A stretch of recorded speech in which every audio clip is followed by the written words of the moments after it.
Hi friends, cake பண்ணலாமாங்க? இதில் 2 cup மைதா எடுத்துக்கோங்க, 100 gram வெண்ணெய், 150 கிராம் பால். இது கேஸில் வச்சு ஸ்லோவில் மிக்ஸ் பண்ணிக்கோங்க. 160 கிராம் தயிர் எடுத்துக்கோங்க.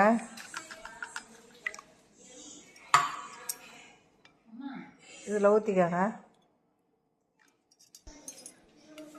200 கிராம் சர்க்கரை இந்த தயிரில் ஆட் பண்ணிக்கோங்க.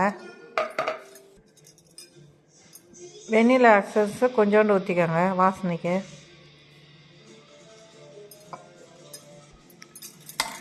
இதை நல்லா உருக்குற வரையும் கலங்க, மிக்ஸ் பண்ணிக்கோங்க. இந்த ஸ்பூனில் 1.5 ஸ்பூன் பேக்கிங் பவுடர் போட்டுக்கோங்க. 1.5 ஸ்பூன் இதில் போட்டுக்கோங்க. இந்த பேக்கிங் சோடா 1 ஸ்பூன் போட்டுக்கோங்க. இந்த ஸ்பூனில் இந்த மாதிரி நல்லா மிக்ஸ் பண்ணிக்கோங்க. தயிரும் சர்க்கரையும் நல்லா கரைஞ்சிடணும் நல்லா. இந்த மிக்ஸ் பண்ண தயிரும் சர்க்கரையும் இந்த மாவில் கலந்துக்கோங்க.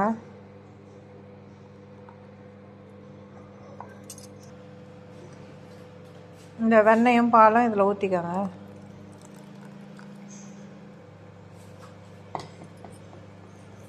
நல்லா கலக்கிக்கோங்க. நல்லா இந்த மாதிரி மிக்ஸ் பண்ணிக்கோங்க. நல்லா ஒரு 10 நிமிஷம் ஊற விடுங்க. இந்த வெண்ணெய் வச்சு சைடெல்லாம் தடவிக்கோங்க. இந்த மாதிரி ஃபுல்லாக வெண்ணெய் தடவிக்கோங்க. அப்புறம் இந்த ஷீட்டை போட்டுக்கோங்க. இந்த மாவை இதில் ஊற்றிக்கோங்க. இந்த மாவை அதில் ஊற்றின்னு இந்த சாக்கோ சிப்ஸ் போட்டுக்கோங்க. அப்புறம் இந்த மாவு இதில் போட்டுக்கோங்க.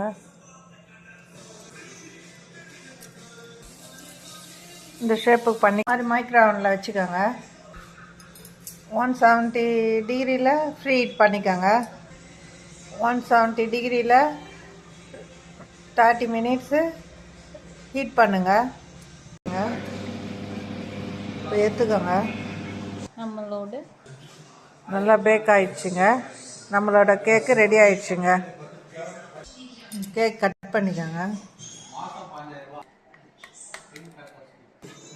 கேக் எப்படி சாஃப்டாக இருக்குது பாருங்கள். கேக்கு நல்லா வந்துக்குதுங்க. நீங்களே வீட்டில் ஒரு வாட்டி ட்ரை பண்ணி பாருங்கள். குழந்தைங்களுக்கு செஞ்சு கொடுங்க, விரும்பி சாப்பிடுவாங்க. பிடித்திருந்தால் லைக் பண்ணுங்கள், ஷேர் பண்ணுங்கள், சப்ஸ்கிரைப் பண்ணுங்கள்.